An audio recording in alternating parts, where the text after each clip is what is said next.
আমাদের হাটে এটা তাঁতি ভিত্তিক হাট। আমাদের এলাকায় প্রায় 30,000 তাঁতির বাস আছে এবং সেই তাঁতির বাসের ফলে সেই তাঁতিদের কারণে হাটটা আস্তে আস্তে তৈরি হয়ে উঠেছে এবং এখানে ডাইরেক্ট তাঁতিরা বসে এবং বিভিন্ন জায়গা থেকে তাঁতিরা আসে। শান্তিপুর, হরিপুর, রানাঘাট, ধনেখালি এসব জায়গা থেকেও তাঁতিরা আসে, এসে বসে তাদের উৎপাদনের মাল তারা এখানে বেচা কিনা করে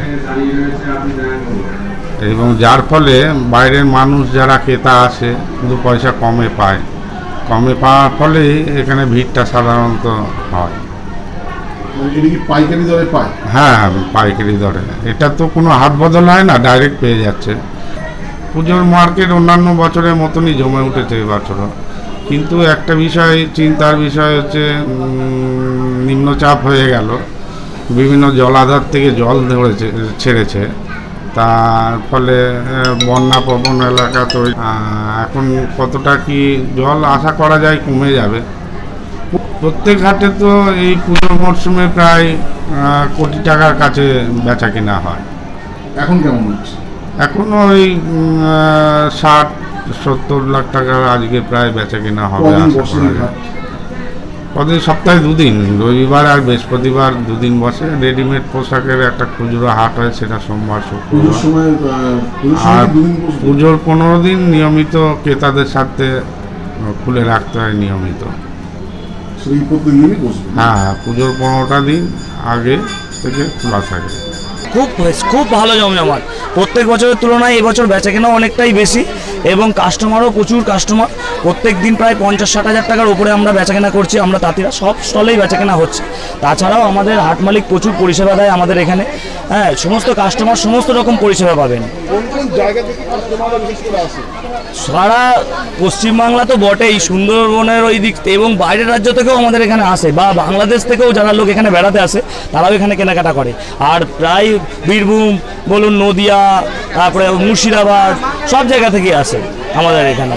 ঢাকাই জামদানি তসর কি লাগবে আপনার? সবই আছে। 250 টাকা থেকে স্টার্টিং আছে।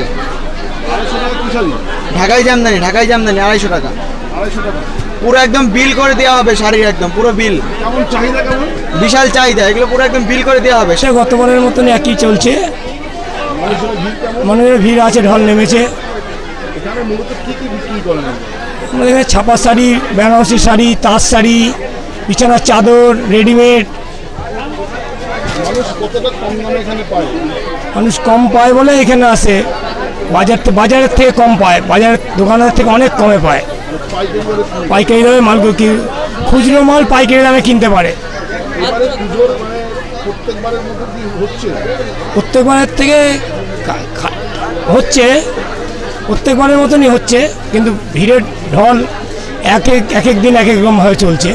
আমরা আসছি বীরভূম জেলার কিন্নার থেকে। মূলত কারণটা হচ্ছে আমরা এখানে আমাদের বাজারের মধ্যে যা রেঞ্জ পাই তার থেকে অনেকটাই সস্তা, আর এখানে তাছাড়াও এখানে কালেকশনটা প্রচুর বেশি, সেখানে দেখে শুনে আমরা নিতে পারি, সেই জন্য এখানে আসা। আমি এখানে এবার প্রথমবার। খুব ভালো লাগছে, এখানে এত বেশি কালেকশন আর সব কিছু আমরা দেখে শুনে নিতে পারছি। আর সব থেকে যেটা ভালো জিনিস, আমরা দামগুলো আমাদের নিজেদের আয়ত্তের মধ্যে পাচ্ছি। হ্যাঁ, গুণগত মানও ভালো মোটামুটি। আমি বলাগড়, হুগলি বলাগড়। হ্যাঁ, এখানে নানান ধরনের শাড়ি পাওয়া যায়, সব রকমের শাড়ি দেখা পাওয়া যায়, হয়তো কম হয়, একটু কম হয়, কোনটা বেশি, নানান রকম পাওয়া যায় বলি আসা। হ্যাঁ, প্রত্যেক বাড়ি আসি। কতটা কম দামে পাই ওরকম তো বলতে পারবো না, আমি নানান ধরনের শাড়ি পাওয়া যায় বলেই তাই আসি। মানে বাজারে তো ওরকম নানান ধরনের শাড়ি পাওয়া যায় না।